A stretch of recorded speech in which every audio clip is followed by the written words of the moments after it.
बिस्मिल्लाहिर्रहमानिर्रहीम। अस्सलाम वालेकुम व्यूअर्स, तमारी सी रहा प्रोग्राम बहरान क्लिनिक में आऊं डॉक्टर फारूक कालपुर। प्रोग्राम की शुरुआत बेटाई साईं जी अंबर सेक्टर सां त अघाई सघा थिया जे वेठा वटि वेजन। व्यूअर्स, अॼु 8 सितंबर आहे ऐं अक्टूबर जो फर्स्ट थर्सडे। डेट सां त को अदरवाइज़ ताल्लुक़ कोन्हे, पर अक्टूबर जो जेको फर्स्ट थर्सडे आहे उहो फर्स्ट थर्सडे पूरी दुनिया में वर्ल्ड साइट जे तौर ते सेलिब्रेट कयो वञे थो। यानी अखियुनि जी आगाही जे हवाले सां अक्टूबर जो जेको फर्स्ट थर्सडे आहे उन आगाही जे हवाले सां पूरी दुनिया में इहो ॾींहुं सेलिब्रेट कयो वञे थो। अखियूं अलाह साईं जे ॾिनल जेको असांखे तोहफ़ा आहिनि, जेके असांखे अलाह साईं पंहिंजे जिस्म में उज़वा ॾिना आहिनि, उन्हनि में तमामु घणी इम्पोर्टेंस वारो उज़वो आहे। ऐं इन अखियुनि सां ई, इन साइट सां ई, इन जी रोशनी सां ई असां हिन दुनिया जी ख़ूबसूरती, हिन जा रंग, ख़ूबसूरत रंग, हिन दुनिया में जेकी कुझु अल्लाह ताला पैदा कयो आहे उनखे असां ॾिसी ऐं असां पंहिंजे यानी जेका हीअ दुनिया आहे उन में रहूं था, उन जी रंगीनी खे ॾिसी ऐं इंजॉय करे सघूं था। उन खां अलावा अखियूं असांजे इलाही ॿियनि कमनि में बचनि थियूं। असांखे जेकॾहिं को दुनिया जा कम कारियूं आहिनि उन्हनि में बि असांखे कम करणा पवनि था। अलाह जी इबादत करण जे लाइ, अलाह साईं जी इबादत करण जे लाइ, क़ुरान शरीफ़ पढ़ण जे लाइ, इहे बि असांजे अखियुनि जो रोशनी आहे जंहिंसां असीं उहा अलाह जी इबादत कयूं था।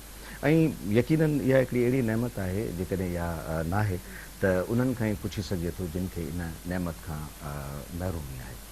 सो अॼु इन हवाले सां असां गुफ़्तगू कंदासीं त वर्ल्ड साइट डे जेको पूरी दुनिया में सेलिब्रेट कयो थो वञे, उनजो स्लोगन छा आहे। आमतौर ते हर साल इन वर्ल्ड साइट डे खे सेलिब्रेट कयो वेंदो आहे। मुख़्तलिफ़ वक़्तनि में, मुख़्तलिफ़ सालनि में जॾहिं उहो सेलिब्रेट थिए थो त उनजो मुख़्तलिफ़ स्लोगन हुजे थो। अॼु इहो ॾिसंदासीं त हीउ जेको हिन साल थर्सडे ते सेलिब्रेट थिए पियो वर्ल्ड साइट डे, उनजो स्लोगन छा आहे। ऐं इन हवाले सां पाकिस्तान में जेकॾहिं कुझु इदारा जेके अखियुनि जे मर्ज़ जा इदारा आहिनि उन्हनि जी रेस्पॉन्सिबिलिटी कहिड़ी आहे, उहे केतिरे हद ताईं पंहिंजूं ज़िम्मेदारियूं निभाए रहिया आहिनि। इन खां अलावा कुझु सोशल इदारा जेके पाकिस्तान में कमु कनि था या दुनिया जे मुख़्तलिफ़ मुल्कनि में कमु कनि था, उन्हनि जी रेस्पॉन्सिबिलिटी कहिड़ी आहे। अॼु असां वटि बि इन हवाले सां मुख़्तलिफ़ महिमान आहिनि ऐं उन्हनि जो तारुफ़ मां तव्हां सां कराए छॾियां। ज़ाहिर आहे त वर्ल्ड साइट डे जे हवाले सां असांखे गुफ़्तगू करणी आहे। मुंहिंजे राइट हैंड ते वेठल आहिनि जनाब डॉक्टर ज़ाहिद हुसैन ऐमान साहिबु। पाण कम्यूनिटी ऑफ्थेल्मोलॉजिस्ट आहिनि ऐं मुख़्तलिफ़ NGOs में मुख़्तलिफ़ वक़्तनि में कमु कंदा रहिया आहिनि। हिन वक़्तु बि CBM क्रिस्टोफर ब्लैंडन मिशन सां हिननि जो ताल्लुक़ु आहे ऐं उन्हनि सां अॼु जे हवाले सां गुफ़्तगू कंदासीं। साणुनि गॾु वेठल आहिनि मुंहिंजा ॿिया महिमान सैयद मोहम्मद अली शाह। सैयद मोहम्मद अली शाह कंट्री हेड आहिनि CBM Christopher Blunden mission Pakistan में। ऐं अॼु इहो बि ॾिसंदासीं त इन मिशन जो कहिड़ो कमु आहे पाकिस्तान में ऐं केतिरे हद ताईं इहे सभु कम करे रहिया आहिनि। ख़ासि तौर ते मटियारी डिस्ट्रिक्ट खे हाईलाइट कंदासीं त मटियारी में CBM जे हवाले सां केतिरो हद ताईं कमु थी रहियो आहे। अस्सलाम वालेकुम। मां ॿिन्ही महिमाननि जो शुक्रगुज़ार आहियां। अॼु तव्हां असांजे हिन प्रोग्राम में मौजूदु आहियो। ज़ाहिद साहिबु, तव्हां खां शुरूआति कंदुसि मां पंहिंजे प्रोग्राम जे पहिरें सवाल जी, त हीउ जेको वर्ल्ड साइट डे सेलिब्रेट कयो थो वञे, इन जो अदरवाइज़ मक़सदु छा थो हुजे ऐं हिन वक़्तु जेको सेलिब्रेट थिए पियो उन जो स्लोगन छा आहे। महिरबानी। अस्सलाम वालेकुम मुंहिंजा व्यूअर्स ऐं तव्हांजी वॾी महिरबानी तव्हां असांखे इनवाइट कयो। वर्ल्ड साइट डे हिकिड़ो पूरी दुनिया में मल्हाइण वारो हिकिड़ो ॾींहुं हूंदो आहे जंहिंजो मक़सदु इहो हूंदो आहे त असां इन में अहिड़ी आगाही हर लेवल ते आगाही ॾियूं त को बि माण्हू पंहिंजी ज़िंदगी सुकून सां ऐं सुठे तरीक़े सां गुज़ारे, जेकॾहिं हू पंहिंजे अखियुनि जो सही वक़्त ते सही माण्हू खां पंहिंजो इलाजु थो करे। ऐं इहो बि असांजे जेके बैरियर्स आहिनि असांजे हिन कम्यूनिटी में, असांजी जेका गुरबत खां अलावा घटी जेका आगाही जा बि जेके बैरियर आहिनि उन्हनि खे बि ख़तमु करण लाइ असां अहिड़े क़िस्म जो सेलिब्रेशन्स मल्हाईंदा आहियूं। न कि हिकिड़ी वॾे लेवल ते, लेकिन असां कम्यूनिटीज़ में बि हेठि लेवल ताईं, सतहनि ताईं, नंढनि नंढनि सेंटर्स में बि हिन जी आगाही ॾिनी वेंदी आहे। जेकॾहिं असां हिन जो वॾो मक़सदु ॾिसूं त मैसेज में बि असां ऐं पॉलिसी मेकर्स खे बि असां एडवोकेसी लाइ इहो टूल यूज़ थींदो आहे त उन्हनि माण्हुनि खे घुराए उन्हनि खे ॿुधायो वञे त आई हेल्थ जेका आहे केतिरी इम्पॉर्टेंट आहे ऐं हुनजी सिग्निफिकेंस असांजी पॉवर्टी खे केतिरो रिड्यूस करे सघे थी जेकॾहिं असां उनखे कयूं। ऐं उन लाइ पॉलिसीज़ खे डिवाइज़ कयो वञे त वधि में वधि असांजो जेके आई जो सर्विसिस आहिनि गवर्नमेंट जे सिस्टम्स में अचनि ऐं माण्हुनि खे फ़ाइदो थिए। ठीकु आहे। मुख़्तलिफ़ मुल्कनि में आई जा मुख़्तलिफ़ प्रॉब्लम्स थी सघनि था. असां वटि ज़ाहिर आहे त जंहिं ख़िते में असांजो ताल्लुक़ु आहे उन में अखियुनि जा मुख़्तलिफ़ प्रॉब्लम्स थियनि था, जिन में हिकिड़ो मेजर डायबिटिक रेटिनोपैथी आहे. इन हवाले सां छा पियो थिए? पाकिस्तान में असांजे जेके बि हिन महिल ताईं जेके सर्विस थियूं आहिनि डायबिटीज़ जे हवाले सां, उन्हनि में असां इहो खे मिलियो त हर 100 माण्हुनि मां तक़रीबन 8 खां 10 माण्हू अहिड़ा आहिनि जिन खे डायबिटीज़ आहे. वरी उन्हनि जो जेकॾहिं रेशो कढूं असां त असांखे इहो महसूसु थो थिए त जेके माण्हू अखियुनि जे मर्ज़नि में मुब्तला आहिनि उहे 25% खां मथे आहिनि. ऐं उन्हनि में वरी मुख़्तलिफ़ क़िस्म जो ॿिया इलाज जेके थियनि था. पर असां जेकॾहिं सिर्फ़ु इहो चऊं त सिर्फ़ु ऐं सिर्फ़ु जेकॾहिं मरीज़ हिकिड़ो जंहिंखे शुगर जो मर्ज़ आहे हू हर साल पंहिंजूं अखियूं जेकॾहिं चेक थो कराए त हू तमामु घणियुनि मुश्किलात खां बची सघे थो. जीअं असां महिल हिन महिल असांजे पाकिस्तान में तमामु घटि सेंटर आहिनि जिते पब्लिक सेंटर आहिनि जिते इहे सर्विसिस अवेलेबल आहिनि. लेकिन जेकॾहिं असां बर्डन ऑफ द पीपल ऐं बर्डन ऑफ द डिज़ीज़ ॾिसूं उहो एतिरी वर्स आहे ऐं एतिरी हिन महिल ताईं वधी वई आहे जंहिंखे असां सम्झूं त वबा जो हिकिड़ो इख़्तियार करे वई आहे, सूरत हाल थी वई आहे. तंहिंजे करे हिन महिल पाकिस्तान में तमामु सुठा सेंटर आहिनि जिते बि सेंटर आहिनि. जीअं असांजो Sindh institute of ophthalmology and visual sciences आहे, कराची में सुठा सेंटर्स आहिनि, NGO सेंटर्स कमु था कनि, उस तमामु सुठियूं सर्विसिस अवेलेबल आहिनि. त असां हिन ॾींहं जे हवाले सां मां ज़रूरु इहो एज़ ए ऑफ्थल्मोलॉजिस्ट मां हिकिड़ो पैगाम ॾियणु थो चाहियां त जेकॾहिं कंहिं बि मरीज़ खे शुगर आहे ऐं हुनजी उमिरि जेकॾहिं 40 साल खां मथे आहे उनखे हर साल पंहिंजूं अखियूं चेक कराइणु घुरिजनि. ऐं जेकॾहिं डॉक्टर उनखे मशवरो ॾिए थो त तुंहिंजी कंहिं मरीज़ जी अखि में कंहिं लेज़र जी ज़रूरत आहे, कंहिं इंजेक्शन जी ज़रूरत आहे या कंहिं ॿिए शइ जी ज़रूरत आहे त उहो ज़रूरु हुन सां कंप्लाई करे. जॾहिं हू पंहिंजो इलाजु कराईंदो त यकीननि हुनजी नज़र बि बची सघे थी. इन खां जेको आख़िरी मां इन डायबिटीज़ जे हवाले सां चवंदुमि त हीउ अहिड़ो मर्ज़ु आहे त जेकॾहिं हिकु दफ़ो इहो थी थो वञे अखि ते उहो रुकिजी त सघे थो लेकिन घटिजी कोन थो सघे. रोकजण जे लाइ ज़रूरी आहे त उनखे इलाजु कराइणो आहे. सो मुंहिंजो मक़सदु ऐं असांजो पैगाम ॾियण जो इहो ई आहे त जेको तव्हां वटि वेझो सेंटर आहे उन ते ज़रूरु वञो ऐं सुठे डॉक्टर वटि पंहिंजूं अखियूं ज़रूरु चेक कयो. यानी अहिड़ी सूरत हाल में तव्हां एडवाइस इहो करणु पिया चाहियो त तव्हां उनजी नज़र खे बहितर नथा करे सघो बल्कि उनजी जेका नज़र जंहिं वक़्तु आहे उनखे उते मेंटेन करे सघो था. अदरवाइज़ जेकॾहिं इहो इलाजु नथो थिए ऐं हू कंसल्ट नथो करे कंहिं डॉक्टर सां, कंहिं सीनियर डॉक्टर सां, कंहिं ऑफ्थल्मोलॉजिस्ट सां त उनजी नज़र इन हवाले सां वधीक डैमेज थींदी वेंदी. हा जी, मां पहिरियां ॿुधायो त जेकॾहिं हिकिड़ो को बि मरीज़ पंहिंजी शुगर जॾहिं डायग्नोज़ थिए थी त हर साल पंहिंजूं अखियूं जॾहिं हू चेक कराईंदो त हू हर स्टेप ते जॾहिं वेंदो त हुनजी अखियुनि जी जेके तब्दीलियूं ईंदियूं उहे तब्दीलियूं डॉक्टर खे ख़बर पवंदियूं. ऐं जेकॾहिं उन्हनि तब्दीलियुनि जो बर वक़्तु इलाजु थिए थो त उहा असां इहो बि आहे त उन में इहे बि चांसिस हूंदा आहिनि त जेकॾहिं टाइमली उनजो ट्रीटमेंट स्टार्ट थी थो वञे त नज़र बहितर बि थी सघे थी. पर जेकॾहिं थोरी डिले थी वञे ऐं उहो उन स्टेज खां गुज़री थो वञे जिते शयुनि खे कंट्रोल करे सघिजे त पोइ हिकु स्टेज अचे थी जिते रुकिजी सघे थी लेकिन बहितर नथी थी सघे. मतिलबु उन जेका नज़र उन वक़्तु आहे उन ते इस्तिस्ना करे सघिजे त भई हाणे हिन खां वधीक नज़र ख़राबु कान थींदी न थींदी. बिल्कुलु. ऐं जेकॾहिं इलाजु न थियो त उहा डिटोरिएट वधीक. एग्ज़ैक्टली. तव्हां कम्युनिटी ऑफ्थल्मोलॉजिस्ट आहियो डॉक्टर ज़ाहिद, ऐं मुख़्तलिफ़ NGOs में तव्हां कमु बि कयो आहे ऐं हिन वक़्तु तव्हां CBM सां तालुक़ु रखो था. असां वटि हिन वक़्तु जिते जिते तव्हां कमु कयो आहे तव्हांखे अखियुनि जूं कहिड़ियूं बीमारियूं ख़ासि तौर ते नज़र आयूं आहिनि असांजे हिन खिते में? मुंहिंजी पर्सनल त मां हुन ते जेकॾहिं एविडेंस ते असां वञूं त पाकिस्तान में हिन महिल 2 नेशनल ब्लाइंडनेस सर्वे थियूं आहिनि. जेका पहिरीं ब्लाइंडनेस सर्वे हुई उन में बि जेका परसेंटेज आई त केतिरा असांजी क़ौम में या असांजे मुल्क में माण्हू बीमार आहिनि अखियुनि जे करे उहा 1.78% हुई. उन 1.78% मां 67% कैटरेक्ट हुई. त मोतियो अहिड़ो आहे जेको एजिंग फिनामिना आहे. त मां असां वरी बि इहा ॻाल्हि चवंदुमि त मोतियो हिकिड़ो अहिड़ो माना अखियुनि जो उहो हिकिड़ो बीमारी आहे या मर्ज़ आहे या कंडीशन आहे जेको हिन महिल बि अंधेपण जो तमामु घणो सबबु थिए थो. ठीकु आहे. ॿियो उन खां अलावा ॿिए असां स्टेज ते ईंदासीं त उहा आहे रिफ्रेक्टिव एरर्स. नज़र जी कमज़ोरी जेको चश्मो असां लॻाईंदा आहियूं. जेकॾहिं सर्वेज़ खे ॾिसूं त ॿारनि में 4 खां 6% माण्हू ॿार अहिड़ा आहिनि जिन खे चश्मे जी ज़रूरत आहे ऐं उन्हनि खे इहो प्रॉब्लम थिए थो. पर जनरल कम्युनिटी में असां वञूं था त जेकॾहिं असां उनखे वेझे जी नज़र खे बि असां जेकॾहिं इंक्लूड था कयूं त तक़रीबन 38% खां वठी 40% माण्हू इन मर्ज़ में मुब्तला आहिनि. सही. जंहिंखे असां मर्ज़ नथा चई सघूं, लेकिन असां उनखे अवॉइडेबल ब्लाइंडनेस जो लफ़्ज़ इस्तेमालु कंदा आहियूं.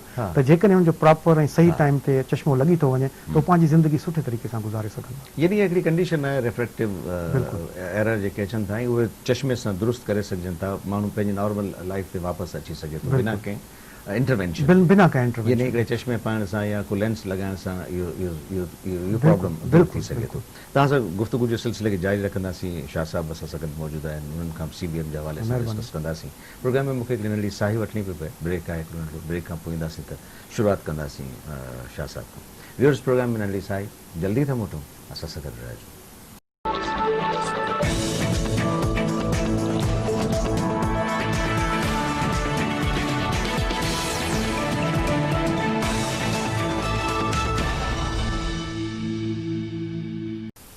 Welcome back viewers. ब्रेक खां पोइ वरी ॿीहर हाज़िर आहियूं ऐं असां गुफ़्तगू कयूं पिया.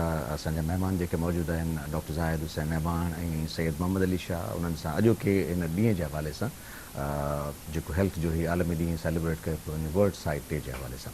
शाह साहब, आप मुस्कुरा रहे हैं, मैं देख रहा हूँ. जब मैं बात कर रहा था ज़ाहिद साहब से तब भी आप मुस्कुरा रहे थे. पूछना मैं आपसे ये चाहूँगा कि थोड़ा सा CBM के बारे में हमें बताइए. ये जो आपका जो मिशन है, क्रिस्टोफर ब्लंडन मिशन, उसके हवाले से बताइएगा. और वो जो काम पाकिस्तान में आप लोग कर रहे हैं उसके हवाले से भी मैं चाहूँगा कि थोड़ा सा एलेबरेट कर दें. Thank you very much doctor साहब. CBM Christopher Blunden mission first time existence में आई 1895 में. ये इस हवाले से ये तकरीबन one of the oldest INGOs है पूरे वर्ल्ड में. यानी उसका सिल्वर जुबली है ये. बिल्कुल जी, ठीक है. और 1905 में फर्स्ट टाइम ये रजिस्टर हुई. ओके. और इनके बोर्ड ऑफ डायरेक्टर्स और इसने ऑफिशियली काम करना शुरू कर लिया. और जो ऑपरेशनल स्टार्टिंग थी वो भी एक आई डॉक्टर ने स्टार्ट किया था इसका. पाकिस्तान में पिछले 4 डिकेड से ये काम कर रही है यहाँ पे. और पाकिस्तान में सिंध में मेजर प्रोजेक्ट्स हैं इसके, मेजर काम किया है इसने. पाकिस्तान में KPK में काम किया है और पंजाब में काम किया है इसने.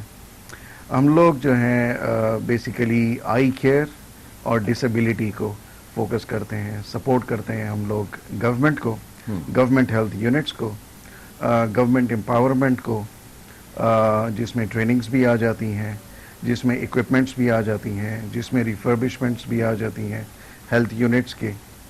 और हमारी विजन यही है कि हम लोग जो आई केयर सर्विसेज हैं उस पे फोकस करें और फ्यूचर में जितने जो मेजर केसेस हैं जो कम हो सकते हैं उनको मैक्सिमाइज तरीके से मिनिमम करें. तो ये हमारा. अच्छा, ये मिशन आपका दुनिया में कितने मुल्कों में काम कर रहा है? ये दुनिया में ऑलमोस्ट 35 कंट्रीज में है और डिफरेंट लेवल्स में काम करता है. कुछ में परमानेंट है, कुछ में ये मिशन जब पाकिस्तान में काम करना शुरू किया इस मिशन ने, तो क्या ऑब्जर्वेशंस थी, क्या रिसर्च थी कि जिसकी वजह से पाकिस्तान को भी चुना गया? पाकिस्तान में प्रिवेलेंस थी, ज़्यादा एग्जिस्टेंस नहीं थी आई केयर की. इसी से ही स्टार्ट हुआ था. ये एक वेलकम्ड ऑर्गेनाइजेशन थी जो डायरेक्टली आकर गवर्नमेंट को सपोर्ट किया था इसने. और इसकी इस्टेब्लिशमेंट भी फर्स्ट गवर्नमेंट यूनिट्स में ही हुई थी और आहिस्ता आहिस्ता इसने separately as an INGO establish हुई है यहाँ पे. अदरवाइज मेन फोकस इसके गवर्नमेंट यूनिट्स ही थे, वहीं से ही इसने स्टार्ट लिया था. अच्छा, अब जिस तरह से आपने बात की है कि आप सपोर्ट करते हैं, गवर्नमेंट को भी सपोर्ट करते हैं, ट्रेनिंग्स भी करवा लेते हैं, तो यहाँ मैं एक बात करना ज़रूरी समझता हूँ कि एक कॉलर हमारे साथ है. मैं कॉल ले लूँ फिर वो बात आगे बढ़ाऊँगा. हेलो, अस्सलाम वालेकुम. वालेकुम सलाम. डॉक्टर साहब छा खुश है? अल्हम्दुलिल्लाह. केर साहब कितना सही? नहीं, खालिद पियो ॻाल्हायां शहजाद कोट खां. छा हाल आहे? अल्हम्दुलिल्लाह खालिद, अल्हम्दुलिल्लाह. तव्हां ॿुधायो ठीक ठाक? साईं केर शुक्र आहे अल्हम्दुलिल्लाह. माशाअल्लाह तव्हांजो तमामु प्रोग्राम सुठो आहे. वॾी महिरबानी. ऐं मूंखे 2 सवाल पुछणा आहिनि. हिकिड़ो इहो त जेको कारो पाणी अखियुनि में लहे थो त जेकॾहिं डॉक्टर हुनजी तस्दीक करे थो त उन खां पोइ केतिरे टाइम में फौरन हुनजी ऑपरेशन वग़ैरह कराइजी। ठीकु आहे। ॿियो जेकॾहिं वेझी नज़र घटि आहे ऐं माण्हू चश्मो नथो पाए ऐं यानी लिख पढ़ में ओड़ी महिल पाए त हूअं आम लाइफ में आम ॾींहं में नथो पाए त हुनजा कहिड़ा नुक़सान थी सघनि? वॾी महिरबानी ख़ालिद, तव्हां असांजे प्रोग्राम खे ॾिसो पिया, असांजे प्रोग्राम खे अप्रिशिएट कयो आहे, तव्हांजी वॾी महिरबानी। ज़ाहिद साहब, इन सवाल जो जवाबु तव्हां चाहींदुसि?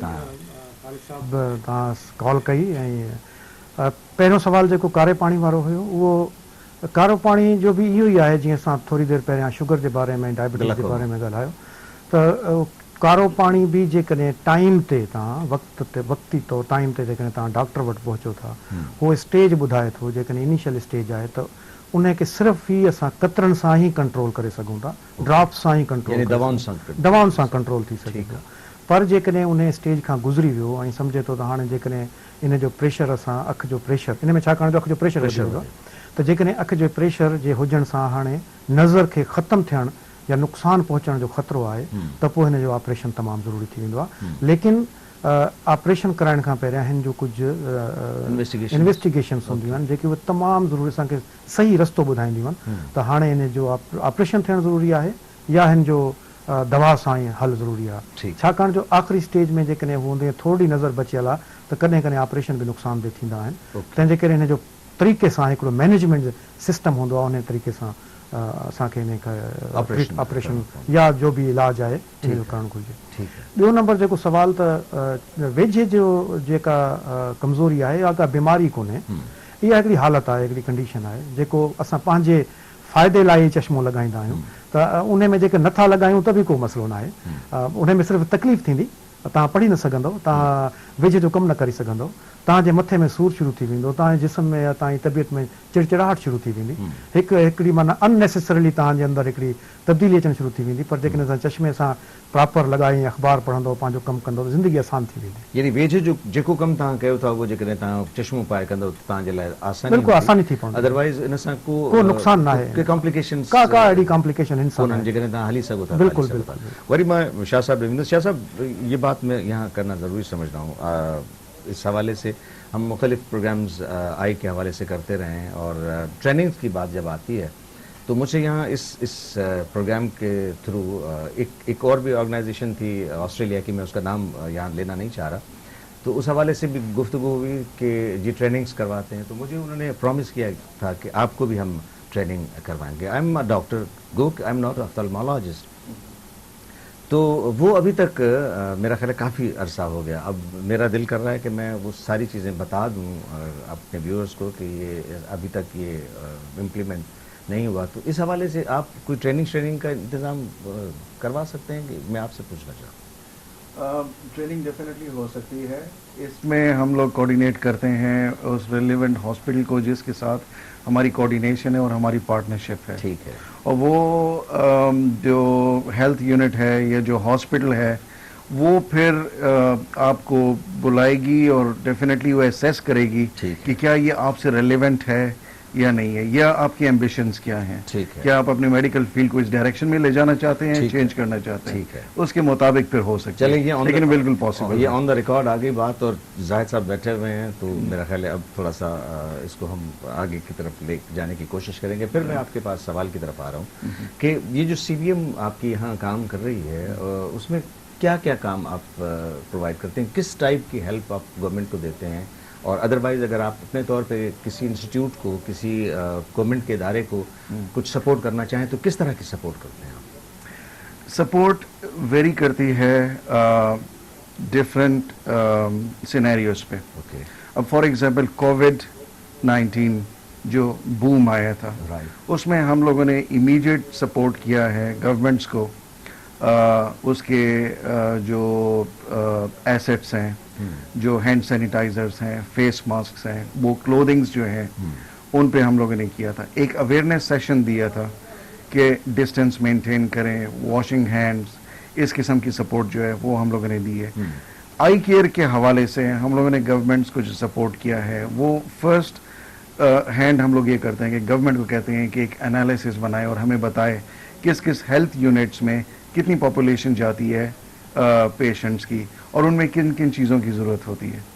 اور جس وقت وہاں سے ایک انالیسس بن کے آ جاتی ہے تو پھر دونوں مل کے برین سٹارم کرتے ہیں اور اس کے مطابق ہم لوگ ان کو اکوپمنٹس، ریفربشمنٹس، ٹریننگز وہیں کے ہیلتھ یونٹس کی، اور اس کو ہم لوگ پھر انہینس کرتے ہیں. Okay.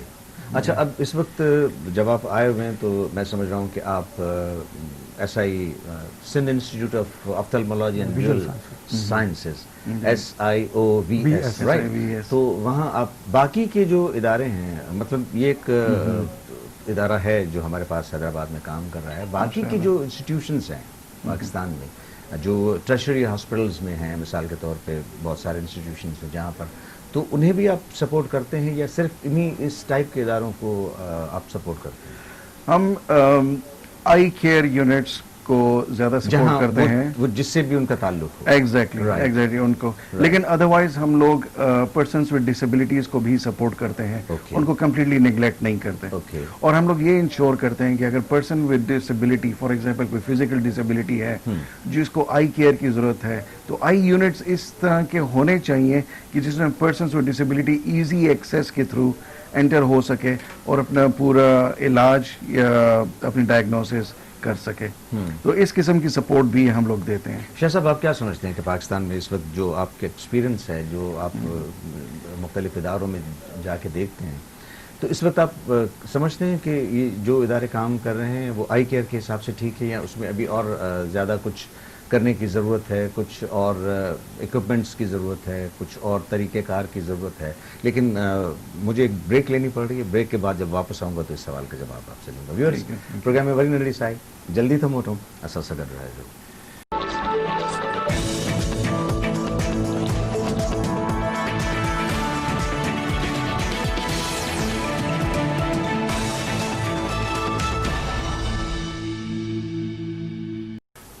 Welcome back viewers. Programme میں بیر بھلی کار ای گفتگو اسانجی آئی کے حوالے سے ورلڈ سائٹ ڈے کے حوالے سے ہلی رہی ہے. جی شاہ صاحب. ڈیفینیٹلی ہم لوگ جتنا کام کر رہے ہیں، ہم لوگ یہ دیکھ رہے ہیں کہ ریکوائرمنٹ پھر بھی زیادہ اور آ رہی ہے. جتنا کام کر رہے ہیں اتنا ہم لوگ کمپلیٹلی اس کو کور نہیں کر پاتے، لیکن کوشش کرتے ہیں کہ جتنا میکسیمم ایکیوٹ کیسز ہیں اور جو ایمرجنسی کیسز ہیں ان کو کور کریں، اور اس کے علاوہ جتنی پریویلنس ہیں اس کو منیمائز کریں. لیکن ڈیفینیٹلی ہم لوگ اس ایج سے آگے ابھی نہیں جا پا رہے کہ جس میں ہم کہہ سکیں ہم لیں یہ 90-95% اچیو کر لیے. ہم جو بھی اچیو کرتے ہیں، نئے کیسز آتے ہیں، پھر ہم اس کو کور کرنا شروع کر لیتے ہیں. تو یہ آف اینڈ آن پروسیس جو ہے یہ چل رہا ہے. اس کا بالکل ایک لان موور کی طرح ایک ایگزامپل ہے کہ اب گھاس کاٹ رہے ہیں، آگے کی طرف جا رہے ہیں، لیکن بیک سائڈ پہ پھر بھی گھاس اگ رہی ہے اور پھر واپس جانا ہے گھاس کاٹنے. مطلب یہ پروسیس چل رہا ہے اور اس کو آپ کوشش کر رہے ہیں کہ اس کو کسی طرح سے یہ کور ہو جائے. ظاہر صاحب، عام طور پہ ہن وقت جیکا سچویشن ہے اساں جی سوسائٹی میں جن میں موبائل خاص طور پہ فیس بک، انسٹاگرام، الہی شیوں ایپس जेके आहिनि उहे، ऐं उहो असांजो ॿारनि खां वठी करे वॾे ताईं इस्तेमालु करे पियो. उन ते तव्हां छा चवंदो त इन खे इस्तेमालु करण सां नज़र ते कहिड़ा मुज़िर असर पइजी सघनि था? तमामु हिकिड़ो इंट्रस्टिंग एंड मुंहिंजे ख़्याल में अॼुकल्ह जी टेक्नोलॉजी जे हिसाब सां सुवालु आहे. महिरबानी. बेसिकली अॼु ताईं का अहिड़ी स्टडी आई न आहे जंहिंजे करे का बि अखियुनि ते मोबाइल या टीवी या का बि अहिड़ी रोशनी उन ते इफेक्ट करे. का स्टडी न आहे. ठीकु आहे. अलाह ताला अखि जे अंदरि अहिड़ो निज़ाम रखियो आहे, अहिड़ो ख़ूबसूरत निज़ाम रखियो आहे त जेकॾहिं तव्हां गौर सां ॾिसो त अखि जे अंदरि हिकिड़ी कारी पिंबड़ी नज़र तव्हांखे ईंदी. उहा जॾहिं रोशनी वधीक अचे थी त उहा नंढी थी वञे, ऐं जॾहिं रोशनी जी वधीक ज़रूरत थी पएसि त उहा खुली थी वञे. इन जो मतिलबु आहे त अलाह साईं अखि खे ताक़त ॾिनी आहे त हू ओतिरी ई रोशनी एक्सेप्ट करे, ओतिरी रोशनी रेटिना ते किरे जेतिरी हुनखे ज़रूरत आहे. त तव्हां इहो इन मां इहो एनालाइज़ करे सघिजे थो त ठीकु आहे, हर शइ जी एक्स्ट्रा यूज़ेज ख़तरनाक ज़रूरु आहे, एक्सेस ख़तरनाक ज़रूरु आहे, लेकिन ईअं को डायरेक्ट अखियुनि ते हुनजो इफेक्ट न आहे. ज़हन ते इफेक्ट थी सघे थो जेकॾहिं तव्हां कंटिन्यूसली हिकिड़ी शइ इस्तेमालु कयो था. तव्हांजो ज़हन ॿार जो थकी सघिजे थो. इवन असां बि कमु कंदा आहियूं लैपटॉप ते थकिजी पवंदा आहियूं, अखियूं थकिजी सघनि थियूं.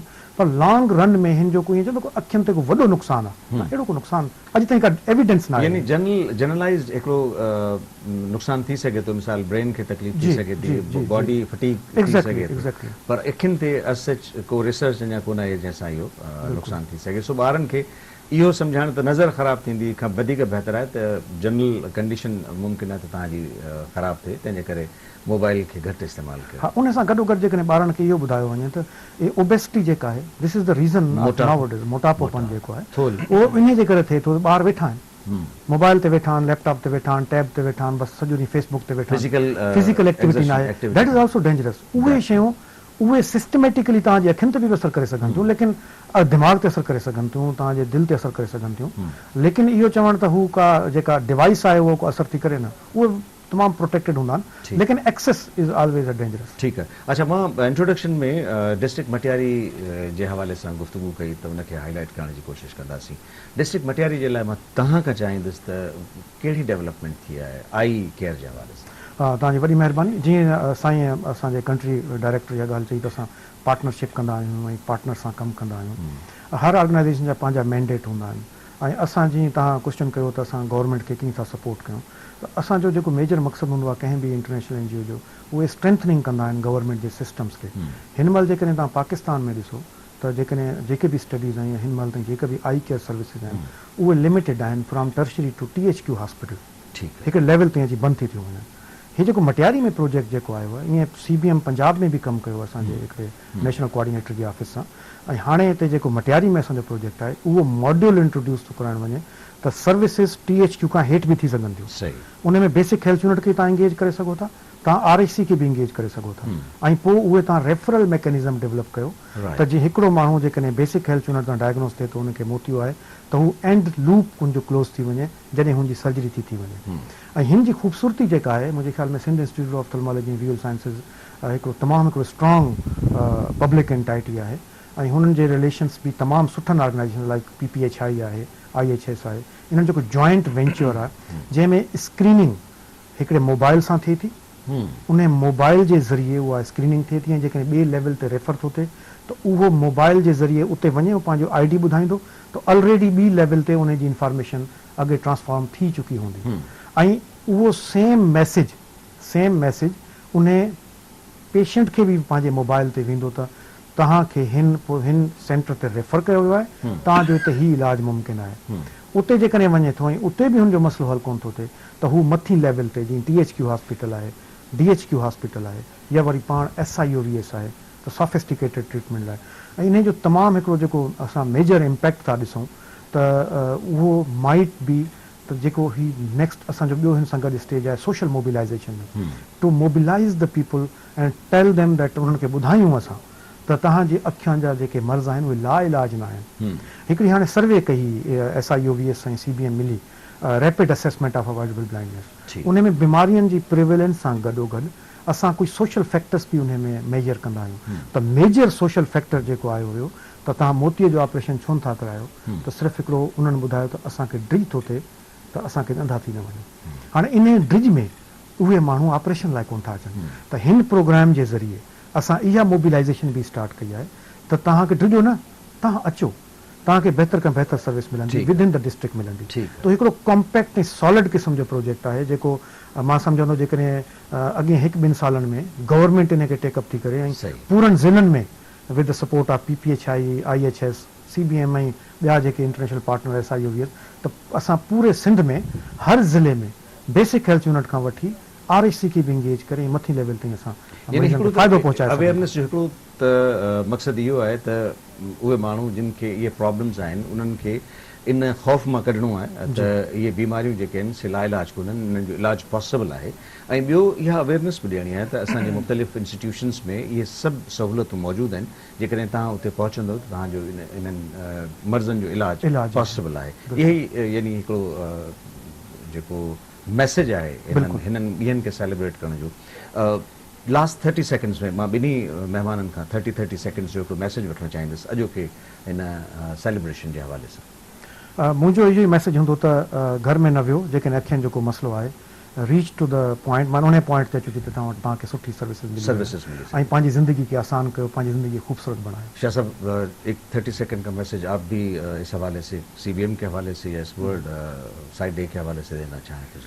मैसेज मैं यही देना चाहूँगा कि प्रॉब्ली ये कह भी चुके होंगे कि जितने लोग ये बच्चे जो ये समझते हैं उनकी आइज़ में प्रॉब्लम्स हैं, वो फ़ौरन रुजू करें, हेल्थ केयर करें, आँखों को साफ़ रखें, क्लीन वाटर का इस्तेमाल करें, और आँखों से ही रोशनी और दुनिया नज़र आती है। बेशक, बहुत शुक्रिया। मैं आप दोनों मेहमानों का शुक्रिया अदा करता हूँ, और जाहिद साहब आपका भी, और शाह साहब, मोहम्मद अली शाह आपका भी, आप आज हमारे इस प्रोग्राम में आए। व्यूअर्स, अॼु के जेको वर्ल्ड साइड डे सेलिब्रेट थिए पियो, उन हवाले सां असां गुफ़्तगू कई, ऐं असांजो प्रोग्राम सिर्फ़ु छाकाणि त हिन ॾींहंनि खे सेलिब्रेट करण जो मक़सदु आहे अवेयरनेस, यानी आगाही ॾियणु। सो इन हवाले सां असां इहो प्रोग्राम आगाही जे हवाले सां कयो आहे, ऐं इन मां असां इहो उमेद था रखूं त अखियूं असांजूं जेके अल्लाह साईं जी नेमतुनि मां हिकिड़ी वॾी नेमत आहिनि, उन्हनि जी असां हिफ़ाज़त कंदासीं, असां ख़्यालु कंदासीं, ऐं जिते जिते असांखे असांजे अखियुनि में, असांजी फैमिली सां रिलेटेड